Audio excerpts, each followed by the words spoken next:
Yo, what up? It's the one and only Murphy Lee, man. Quarantine Murph, that is, man. You see me, I don't care if you're looking at not St. Louis in the building. St. Lunatics always representing. I'm Mr. Wintertime self. Why? Because I'm cold. And I just pulled up a chair right here with these urban times. You know what it is. You see me.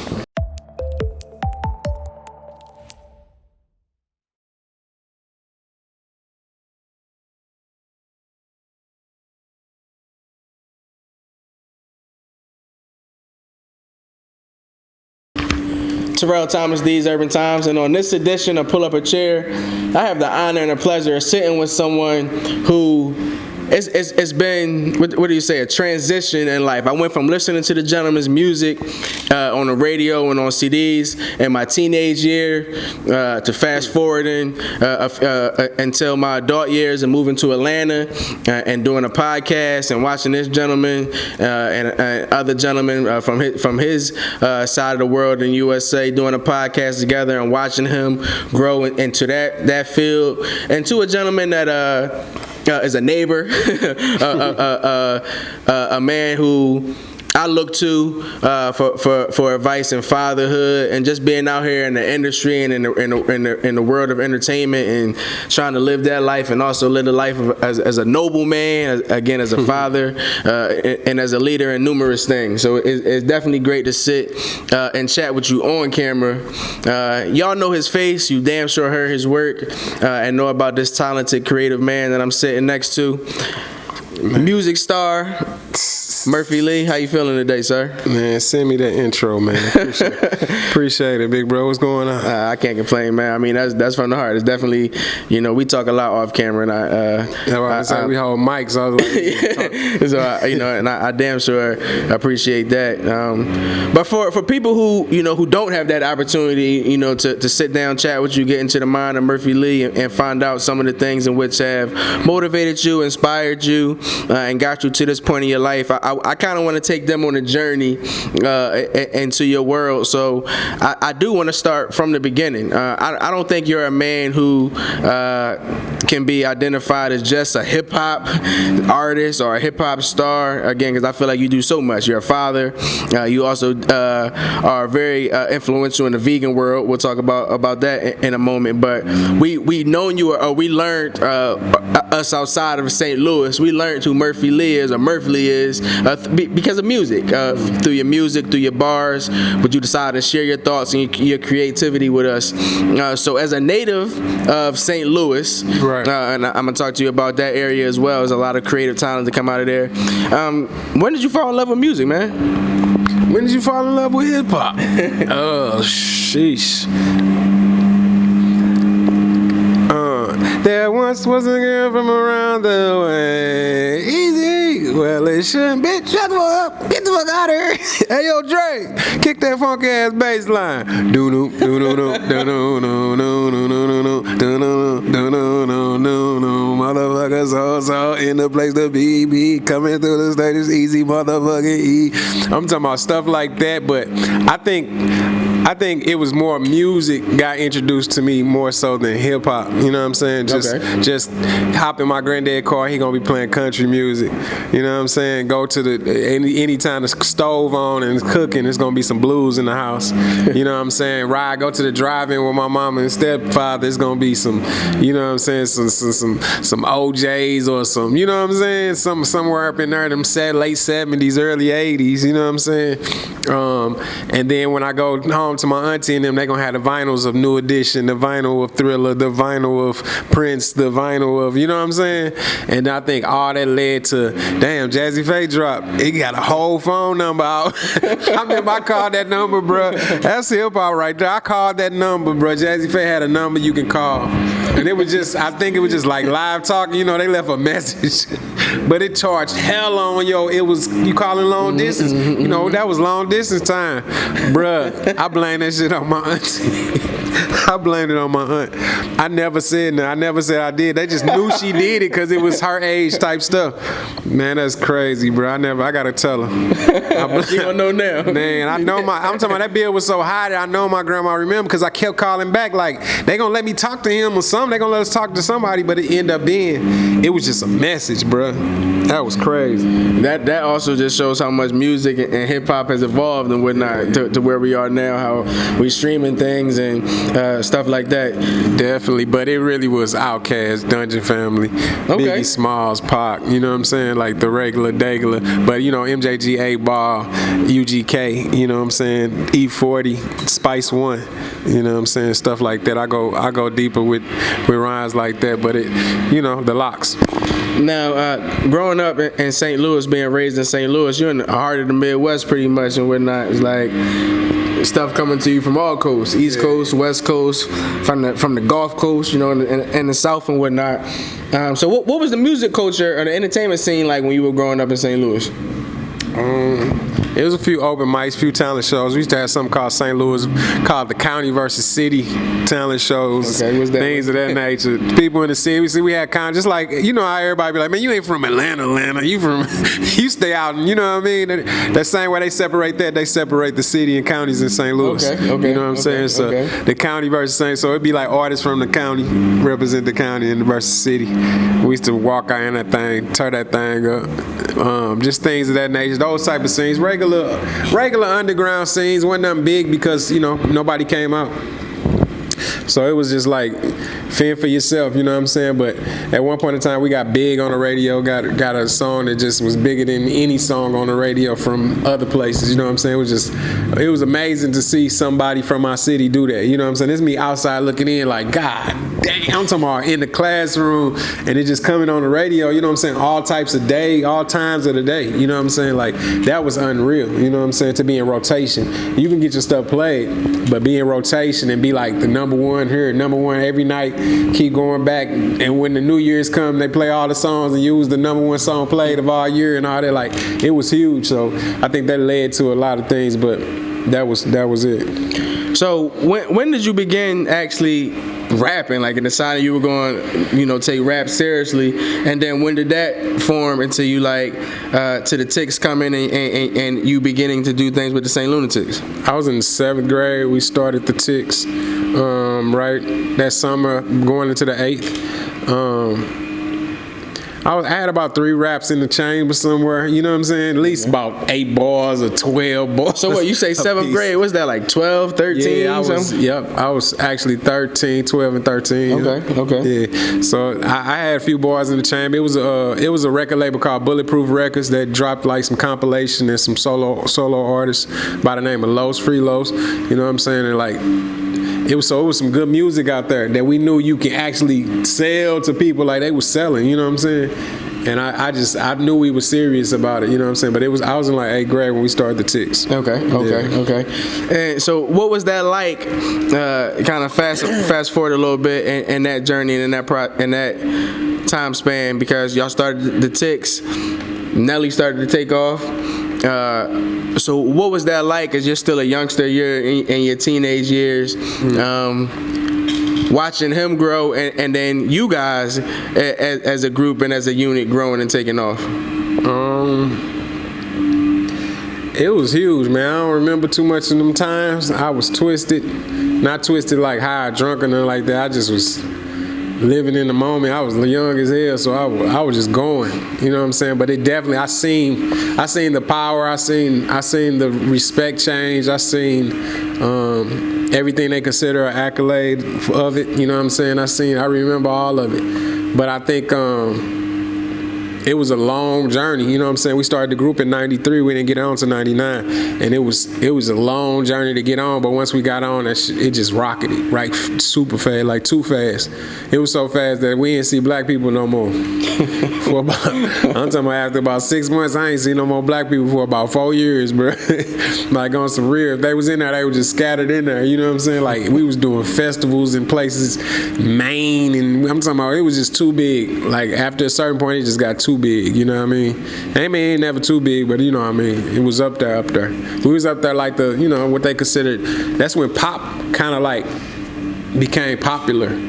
The word pop music, period. You know what I'm saying? Like they had in the 80s the grooves and all that, the crazy hers and all that, but I think it really went crazy when like them NSYNCs and, you know what I'm saying? Like and Christina Aguilera's and all that, like, and when you getting on those stages it's just a different crowd. It's a different outlook. It's a different demographic that they ain't gonna let a lot of people touch that. I can't even front. Like, a lot of people ain't gonna hit that stage. They can't do that and be comfortable. You know what I'm saying? Like, some people can do it and be out of place, but we can do it and like, oh no, they know everything. Like, this our real crowd. Like, this ain't even like, you know what I'm saying? Some of my people from my hood don't know our whole thing. Like, they miss some songs. They be like, oh, you said that on that? Yeah, fool, you ain't heard number 7. You know what I'm saying? But them, they front to back. And they was just on it, bro. The whole, they just like the everything, the whole, you know, the organized confusion. One thing that I respect so much about you is just how humble you are and the accomplishments in which you have, good sir. And especially in our realm and in the world of entertainment, you can see a lot of folks. Some people do act funny based on the accomplishments and what they have. Right. And you had an opportunity and spun off on your own in a solo career, with your solo career. One, longevity has been key for you, because I'm sitting here speaking with you now. You got a new project out. We're going to speak on that in a moment. But you're still making great music. But as I spoke on in your introduction, in my high school years, as you mentioned, those 1999 till about 2002, I don't want to date myself too much and whatnot, but your music were all on the airwaves, and then your music was on the airwaves. And you had the opportunity to work with two of the biggest artists, damn sure two of the biggest producers in music history, and Puff, P. Diddy on the Bad Boys soundtrack, and of course your music with Jermaine Dupri. Talk to me about just those experiences at a young age, having the opportunity to work with two gentlemen who were doing great things then, and then we see, you know, where they've moved on and what they've become in the world of music today. Oh man, that was huge. Shout out to JD, you know what I'm saying, for letting me bless that Welcome to Atlanta remix. That was crazy. And he also didn't say no to what the hook gonna be, you know what I'm saying? Like, he thought we was crazy when we told him go say it. Like, go say, hey, just say this part. Like, man, what you talking about? Why would I say that? Like, just say what the hook gonna be. You know what I'm saying? Like, he don't even know that changed the whole thing. If I would have said it, would have sounded different. I needed him to say that. You know what I'm saying? Like, he didn't understand what we was doing, but now he saw, you know, that song is like repeatable, not repeatable, but like, that's you can't duplicate right there. that. Yeah, you that's can't, hip-hop history. Yeah, that's crazy how that whole concept. And then Diddy, man, that I think, shout out to Diddy, because he straight taught me how to. Now, he made me realize, cause I think everybody else already knew they were stars. He made me realize, like, oh shit, we here. You know what I'm saying? Like, I don't know, at the intro of the video, I was on there, like, they gave me a cigar and shit. I'm like, what, you want me to bust it down and fill it up? I can bust it down, fill it up. What I'm supposed to do with this shit? And now that was, everything right there was real. Like, boom, they wouldn't let me talk. I'm a little brother. They ain't gonna let me talk for real. I'm just looking at the asses walking by and all that. You know what I'm saying? Like, so everything was funny. But then, like, as the night went by, like, you could see it, because we went to the beach.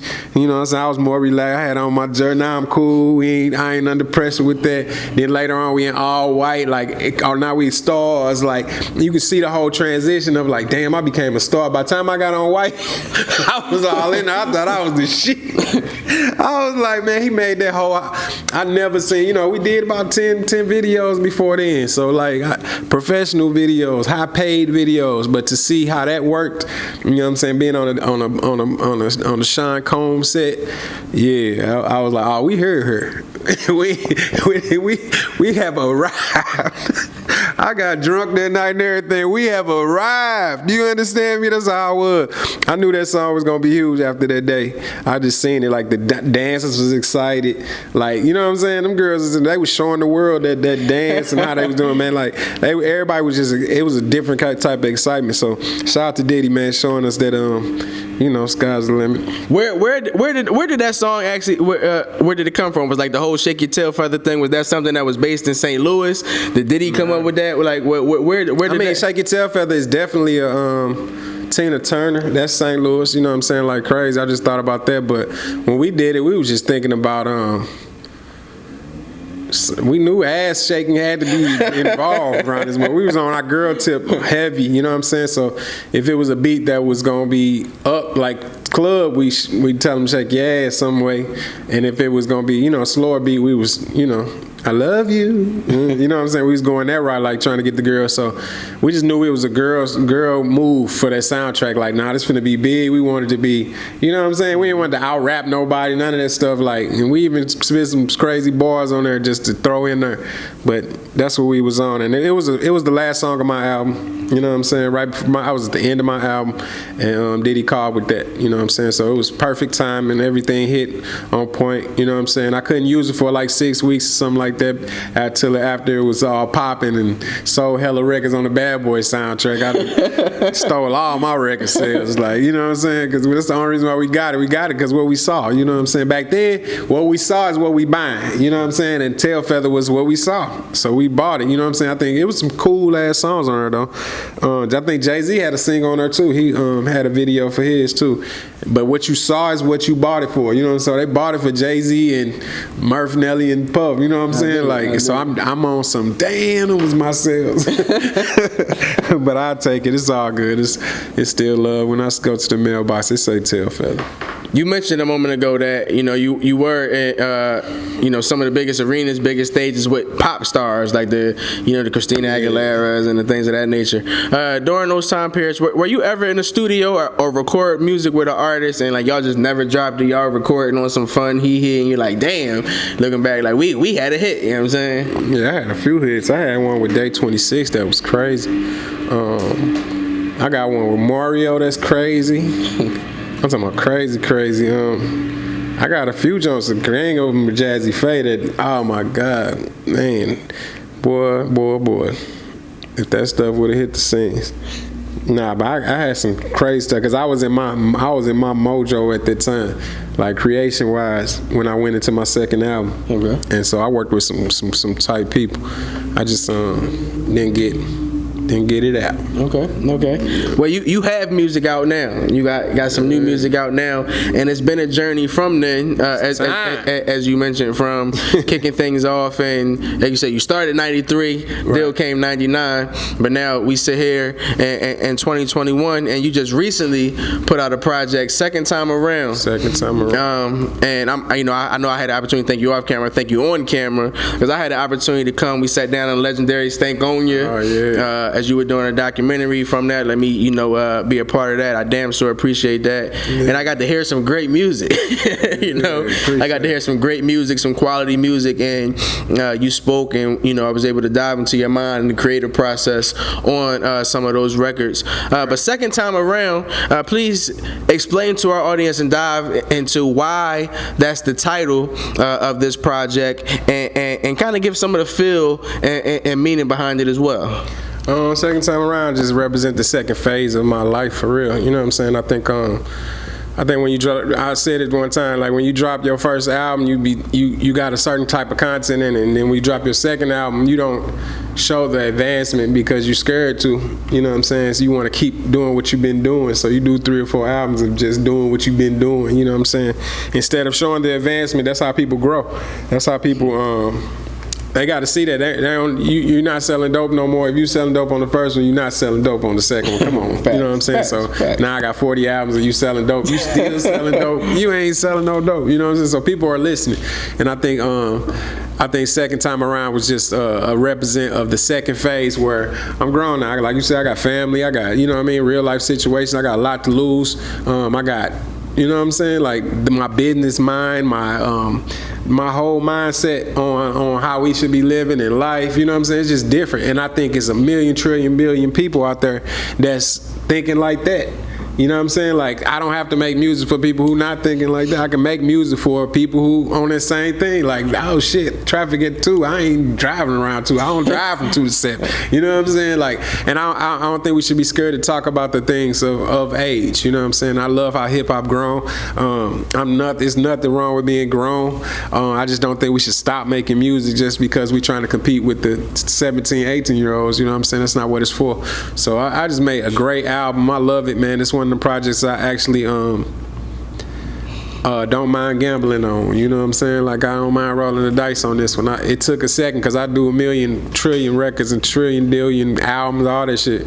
But this the one I wanted to. I like, oh no, this that thing that I was doing. Because the only thing I felt I was missing was awareness. You know what I'm saying? I drop a lot of music, be dope shit, but I'm missing awareness. You know what I'm saying? Them just my people. We sold over 45 million records. It's no way in hell I don't got people that love me. You know what I'm saying? So it's just like, how do I get to them? So this is right here. That's what second time around. It's one big family reunion. You know what I'm saying? I'm just trying to get to my people who love this shit. You know what I'm saying? Who got a Murph story or Tics story, or who got who had Air Force Ones because of us, who wore big clothes because of us, who, you know what I'm saying? Anything in that nature, man. Just this is for them. You know what I'm saying? So I'm working on getting that out there. It gets out there. I'm taking a different route with it. So I need to be in these cities and stuff like that. So we working on tours and things of that nature where we can go ourselves and you know, guinea pig this thing, man.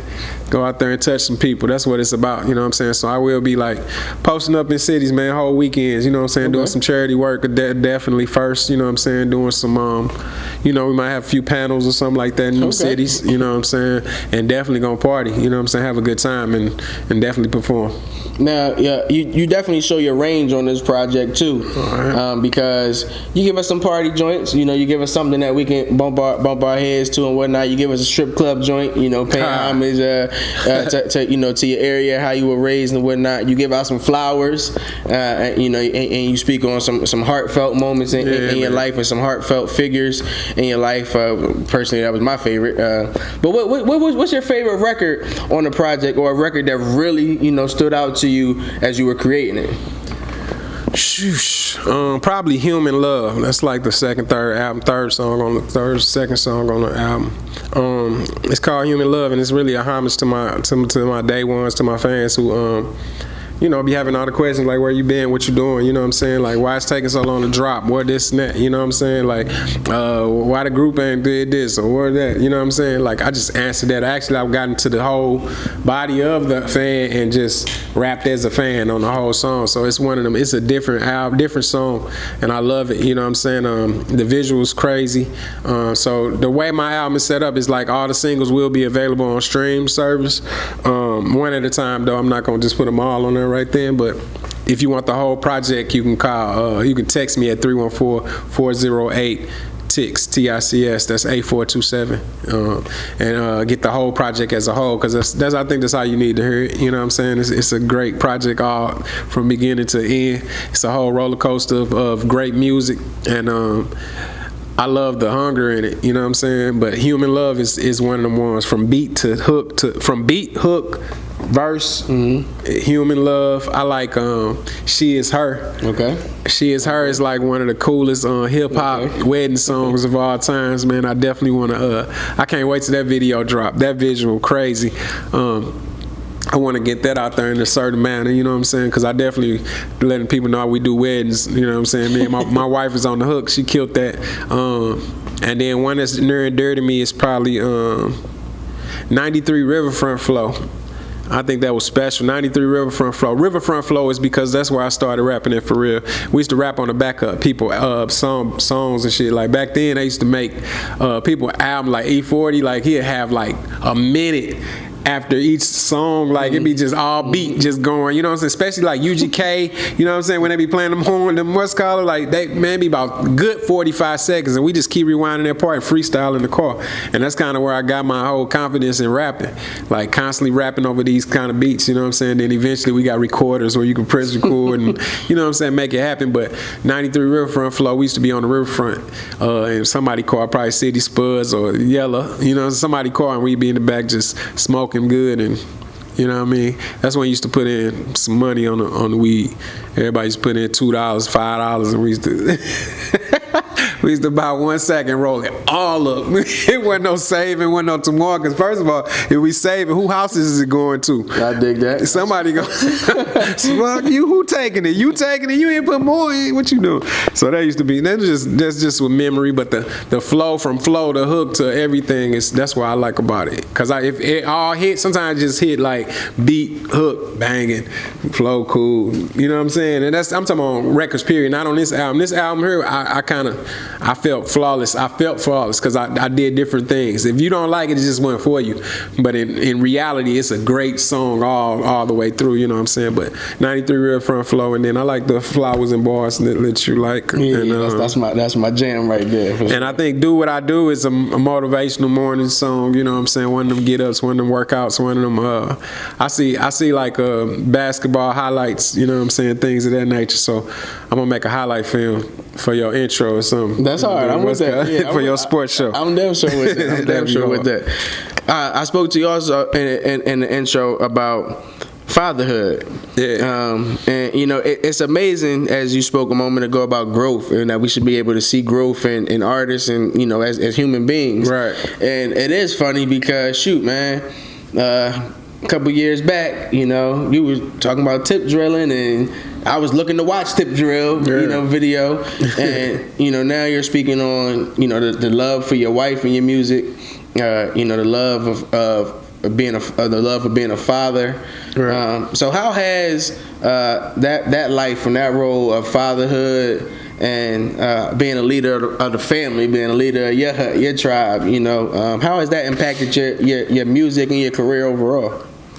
It helped hella, you know what I'm saying? It helps more that my wife is like in the entertainment, you know what I'm saying? But my kids, like, man, they changed me, you know what I'm saying? Like, I can't say they changed me, it was just how it's supposed to be, you know what I'm saying? I love, like, that's my favorite part of my life is fatherhood, you know what I'm saying? Like, to see myself again, like, boy, y'all is me, and y'all be trying to get over. I know what it is. I know what it is. I seen the slickest. I seen it all. Y'all ain't it. You know what I'm saying? That's whack. That's that suburban slickster stuff. Y'all ain't talking about nothing. You know what I'm saying? So, but just seeing them and trying to figure out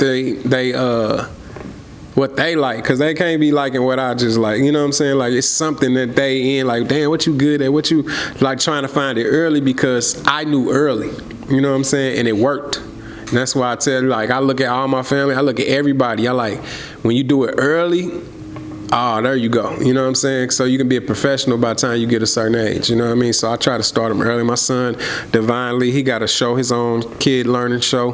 Righteously is my oldest son. He has his own, he just wrote a book, and he teach kids from, like, in middle school and grade school, elementary and stuff like that about, you know, he got different subjects and things of that nature, bullying and things of that nature. But he write, draw it all and everything, like, from beginning to end, and it's super dope. And I think that's what I see him doing. I see him going around, you know what I'm saying, schools and reading the kids and doing things of that nature. He's a baseball coach. He coaches my son baseball team. Yeah, that's hard. Like, you know what I'm saying? He in high school coaching my son and doing it. They was 16-0. They won a chip. Like, you that person. Like, you can get to them. He already, you know what I'm saying? So I see it, you know what I'm saying? Whether he be a professor or whatever he want to be, he can be that, you know what I'm saying? His own curriculum, whatever he want to do.